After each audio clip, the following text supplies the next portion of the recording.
ਲਓ ਜੀ ਅੱਜ ਨਾ ਲੁਕਣ ਮਿੱਟੀ ਖੇਡਦੇ ਬਾਬਾ ਜੀ। ਓਏ ਹੈ ਲੁਕਣ ਮਿੱਟੀ ਖੇਡਦੇ ਆ। ਸਾਥੀ ਮੈਂ ਲੱਭ ਜਾ ਕਰਨਾ ਮੇਰੇ ਚੋਂ ਸ਼ਵਾਵਾ ਨਿਕਲਦੀਆਂ ਸ਼ਵਾਵਾ ਨਹੀਂ ਤੁਹਾਡੀ ਮਹਿਕ ਆ ਜਾਂਦੀ ਆ।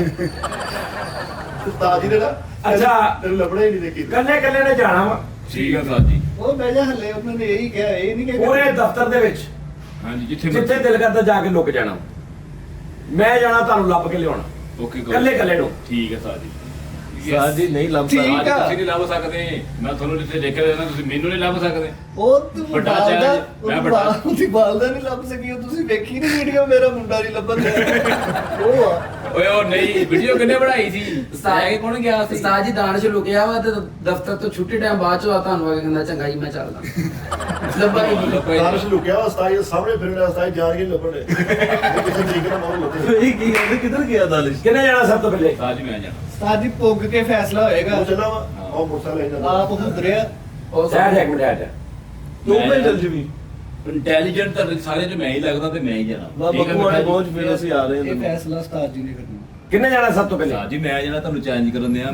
ਜਾ ਲੁਕ ਜਾ। ਉਸਤਾਦ ਜੀ ਮਿੱਠਾ ਸੀਨੀਅਰ ਆ ਕਾਲੂ ਨੂੰ ਨਹੀਂ ਕਾਲੂ ਜਾ ਲੁਕ ਉਹ ਜਾ। ਜਾ ਦੇ ਭੇਜੋ ਮੈਂ ਕਿਹਾ ਭੇਜੋ ਤੁਹਾਨੂੰ ਇਕੜਾ ਕੋ ਵਾਰ ਤੂੰ ਨਾਲ ਜਾ। ਆ ਛੱਡ ਤੂੰ ਆ ਕੇ ਮੈਂ ਦੱਸਣਾ ਕਿ ਭਾਜੀ ਓਕੇ ਲੁਕ ਗਿਆ ਵਾ ਆ ਜਾਓ। ਹਾਂ ਆ ਜਾ ਸਟਾਰਟ ਜਾ। ਆਪ ਲਕੋ ਕੇ ਆ ਹੱਥੀ ਇਹਨੇ ਉਹਨੇ ਓਏ ਮੈਂ ਨਾਲੇ ਟੀ ਪੈਕ ਲਈਏ ਪਿੱਛੋਂ ਕੱਢਣ ਡਏ ਆ ਨਹੀਂ ਤੇ ਇਦਾਂ ਕਰ ਮੋਬਾਈਲ ਲੈ ਜਾ ਲੁਕ ਕੇ ਮੈਸੇਜ ਕਰ ਦੀ ਕਿ ਮੈਂ ਲੁਕ ਗਿਆ ਹਾਂ। ਠੀਕ ਆ ਸਰ ਮੈਂ ਸਟੇਟਸ ਲਾ ਦੂੰ ਜਾ ਕੇ WhatsApp ਤੇ। ਹੈ ਨਹੀਂ ਠੀਕ? ਕਾਲੂ ਉੱਥੇ ਮੈਸੇਜ ਮੈਂ ਕਿ ਸਟੇਟਸ ਲਾ ਦੇਣਾ ਮੇਰੀ ਪਹਿਲੀ ਲੁਕਣ ਮੀਟੀ ਜ਼ਿੰਦਗੀ ਉਹਨੇ ਦੀ। ਮੈਸੇਜ ਨਾ ਕੀ ਤੇਰਾ ਆਈਪੀ ਐਡਰੈਸ ਫੜ ਕੇ ਉਹਨਾਂ ਨੇ ਆ ਜਾਣਾ ਹੀ ਔਰ ਮੇਰੀ ਲੁਕੜੀਆਂ ਦੇਖੀ ਮੈਂ ਜੁੱਤੀ ਲਾ ਦੇਣੀ ਮੈਸੇਜ ਬਾਹਰ। ਕਰ ਮਤਲਬ ਲੋਕੇਸ਼ਨ ਭੇਜ ਦੇਵੇ ਮੈਨੂੰ। ਉਹ ਵੀ ਲਾਈ ਜਾ ਆਹੋ आ गई कॉल लुक गया। ਹੋ ਗਿਆ ਓਕੇ एक मिनट यार आप लोग यहीं बैठो आना है साथ आपने? ਚੱਲਦੇ ਨਹੀਂ हाँ मैं भर के ले आई यार। ਚੱਲਦੇ ਨਾਲ ਚੱਲਦੇ ਚਲੋ